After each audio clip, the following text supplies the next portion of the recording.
In the last lecture, we studied about population size and distribution, in which we took the points related with how and why people choose to live in certain areas and why the density or the population of the people is more or less in any area. Now, the second important point that we have to study here is population growth and the process of population change.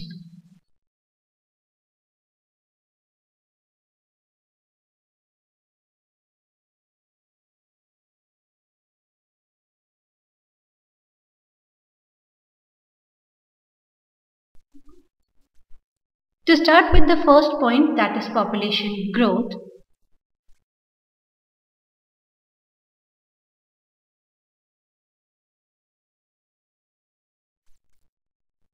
Population growth means the change in the number of inhabitants of a country or a territory during a specific period of time. That is, the number of the people living in an area increasing or decreasing will give us the data of the population growth of that area. Now, this population growth can be studied in two terms. The first is the absolute number, and the second is in percentage change per year.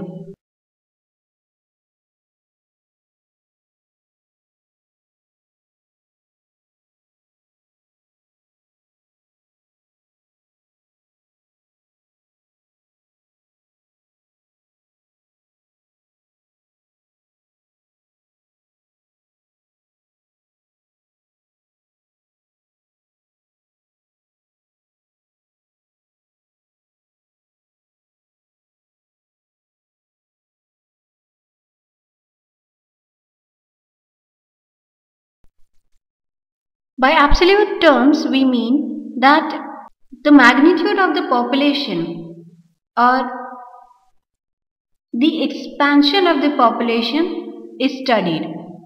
In absolute terms, we calculate the population growth simply by subtracting the earlier population from the later population. Usually, the later population that we take here is the base year population, and in our book we have the data of the year 1991, and to get the population growth in the present year, we simply have to subtract the population of the present year by the population of the year 1991, and we will get the data of the population growth in absolute numbers.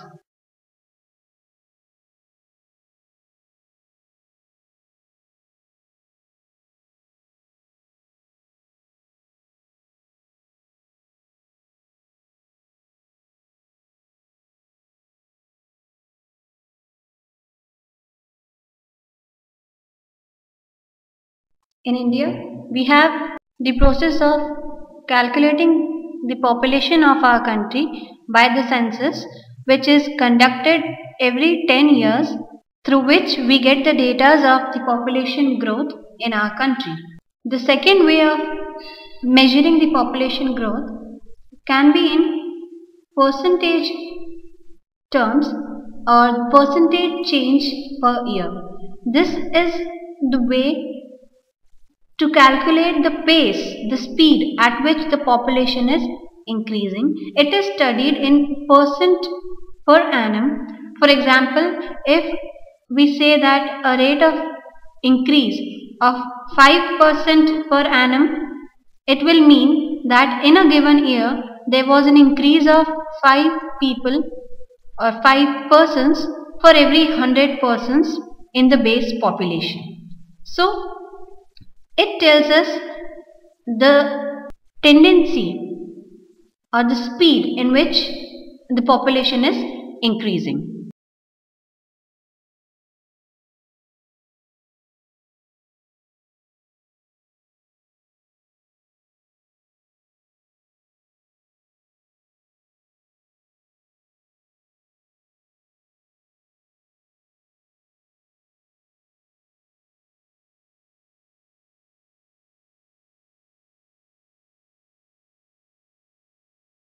With these data, we will find that the country's population has been continuously increasing, and the data, that is, in the year 1951 we had the population of around 361 million, which rose to 1028 million in 2001, and to take the data of the recent year 2011, it was 100 it was 1210 million, and these increase have been very steady, although with the different mediums of controlling the population, we have got a certain hold, but still the magnitude in which the population is increasing is very wide, and despite that the total additions to the population base continue to grow, and India may overtake China in the year 2045 and become the most populous country in the world. So we find that the population growth of an area can be calculated in two terms. Now we find that the population not only grows, it also carries the tendency of changes. How can we calculate the population changes, or how can we study the population changes?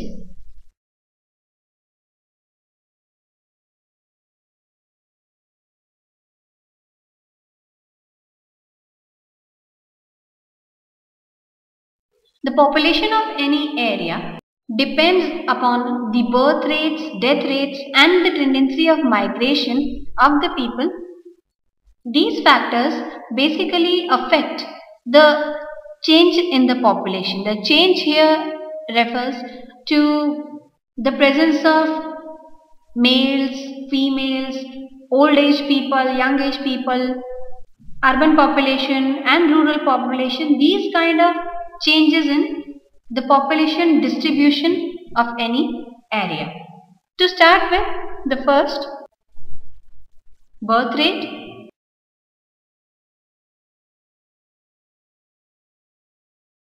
It is the number of births in a country during a year per thousand population.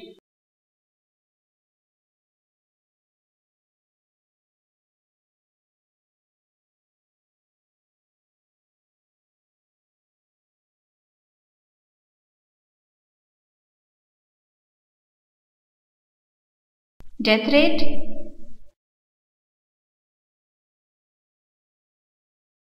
That is the number of deaths per thousand population in a country during a year.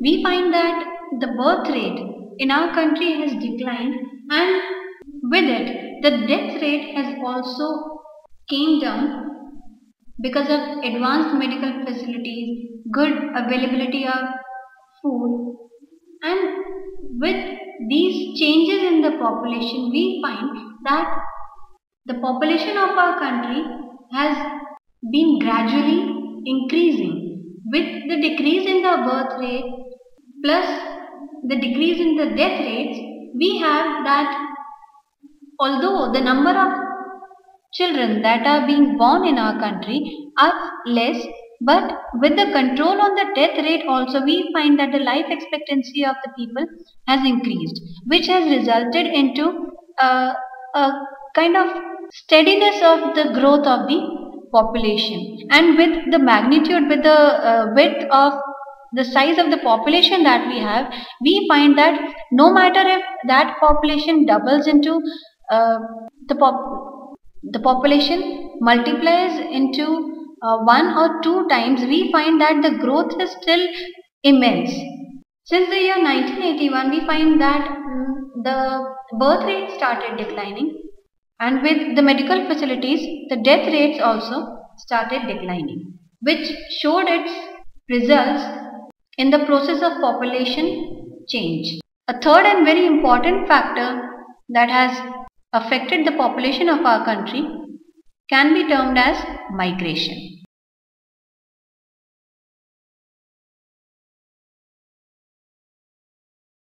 Migration is the movement of people from one place to another place.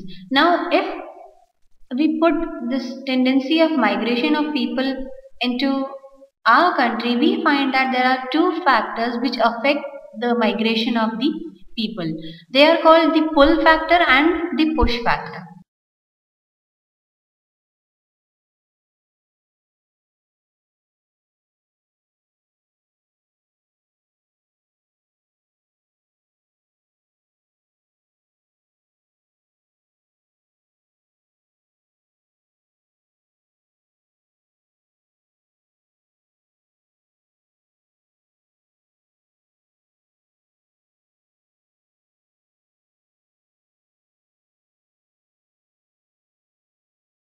The pull factor is better facilities, job opportunities, resources, availability of water, housing, food. The factors which attract the people to one area are the pull factors.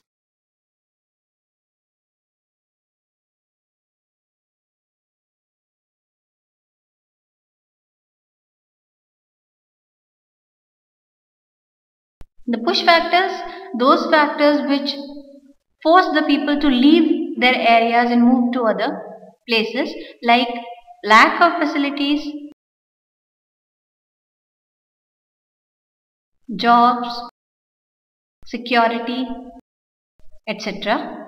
With these factors, we find that the migration tendency of the people of our country is majorly from rural areas towards the urban areas. Yes, it is a very important thing to notice that ours is basically a rural based or agriculture based country. But this field of agriculture is not providing them with sufficient amount of monetary benefits, which is resulting into the movement of the people from rural areas abandoning their agricultural fields or agricultural occupations and looking for better opportunities in urban areas and in search of jobs. They usually leave their areas and move towards the urban localities.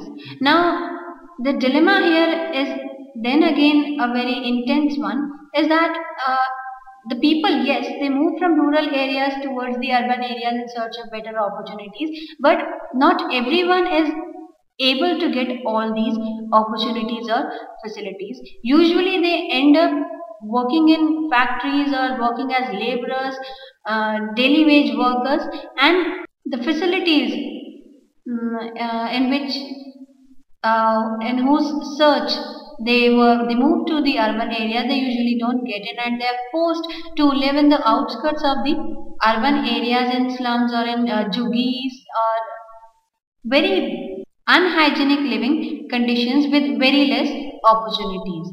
And once the people move from rural areas towards the urban areas, they usually don't feel like going back, because whatever facilities they are getting in urban areas, they may be less, but still they will count these facilities as a superiority over what they were getting in rural areas.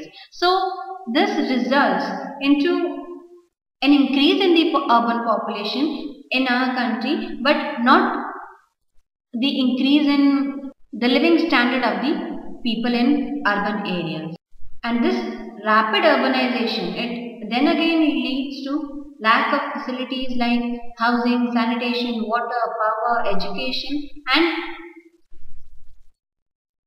it increases the pressure on the urban areas.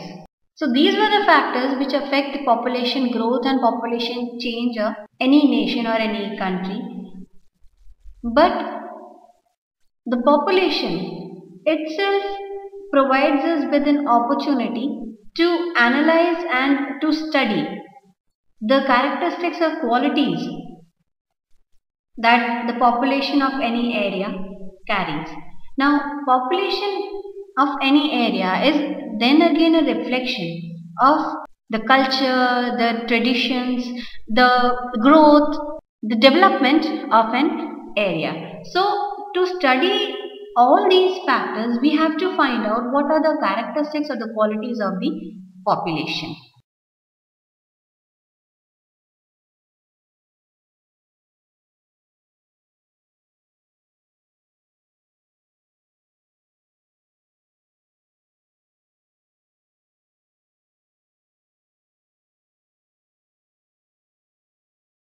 To study the qualities of the population, there are certain points that we have to cover. The first and foremost point here is the age composition of the population.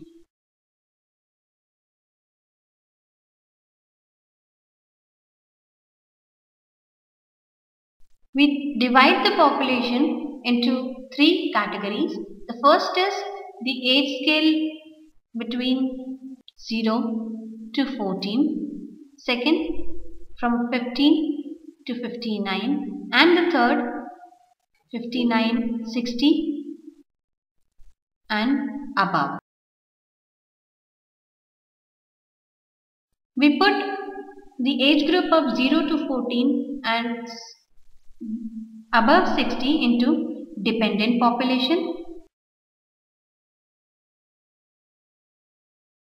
and the age group of 15 to 59 into working population.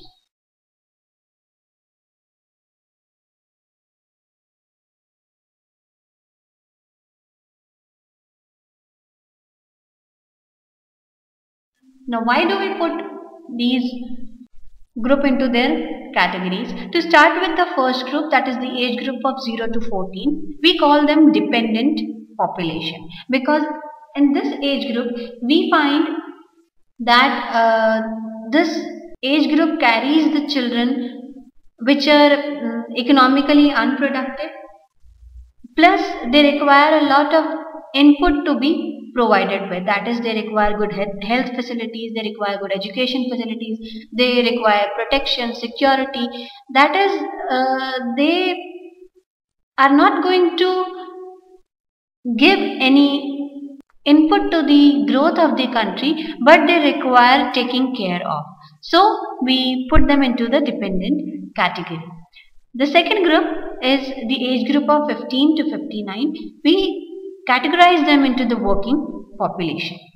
Now this group is economically and biologically both productive. They work and they add into the growth of the country. They earn and they provide facilities to both the dependent groups of the country. The third category is the age group of above 60. It's not like the people stop working after the age of 60 or they are not capable of working after the age of 60. It is that after this age, we find that the quality of work that the person does is declining and the person cannot give his 100% to the work because of the age factor here. So we find that the age group of 15 to 59 is the age group that has to provide to both the group which come in the dependent population. Now to study the characteristic of the population with the age composition of the population, we find that in a country where we have more of dependent population and less of working population, we'll have the pressure of the working population a lot more than if we put it into a country where the working population is more and the dependent population is less. To put these categories, these data into our country, we find that we have the age group of 0 to 14 years of about 34.33 percentage, the age group of 15 to 59 years 58.7 percentage, and the age group of 59 and above is 6.97 percentage.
So with these data, we find that the percentage of dependent population is quite large in our country, which is putting a lot of pressure on the working population, which has to do all the work to provide facilities to the dependent population of the country. The second very important factor or quality that the population carries is the sex ratio of the population.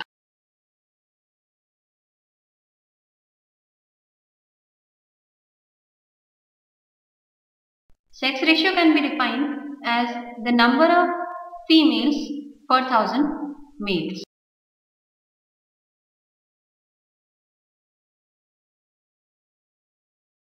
Now, what is the requirement of studying sex ratio in a country? To start with, the sex ratio basically shows the extent of equality between males and females in a social structure at a given time period. And it is depressing to say that the sex ratio in our country has always or to say most of the time remained unfavorable towards the females, although in certain areas we find that the sex ratio is quite high and appreciable, but still in most part of the country the sex ratio is very less. We have examples of states like Kerala and Pondicherry with the sex ratio of 1058 and 1001 females per thousand males respectively, and at the same time we have the example of states like Delhi and Haryana where the population sex ratio is 821 and 861 per thousand males. It is not a good social indicator, and it definitely shows that the discrimination on the basis of gender is being practiced in the territory.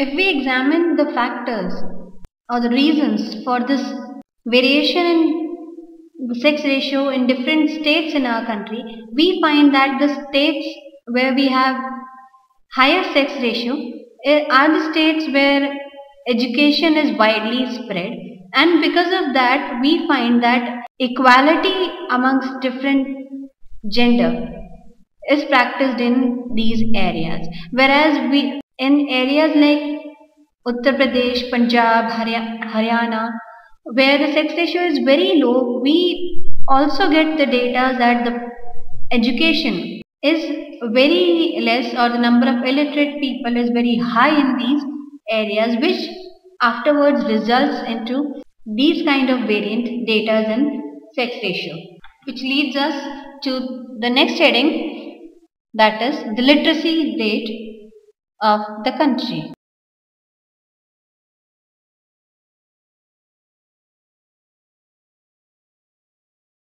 Like we studied in the example above, that population is literacy is an important factor in deciding the social structure of the country. It also works as an important factor for the development of the country, because the more the population is educated, it will be able to provide more inputs to the economic development of the country. And according to the census of the 2001 data, we find that the literacy rate of the country is 64.84 percentage, which if we study the recent data of the year 2011 has risen to around 74%. So we find that the literacy rate has somewhat shown an improvement, but still it is a long way to achieve complete status of literacy in our country. According to the census of 2001, a person aged 7 years and above who can read and write with understanding in any language can be treated as literate person. And on these data, on this definition, we calculate the literacy rate of the country.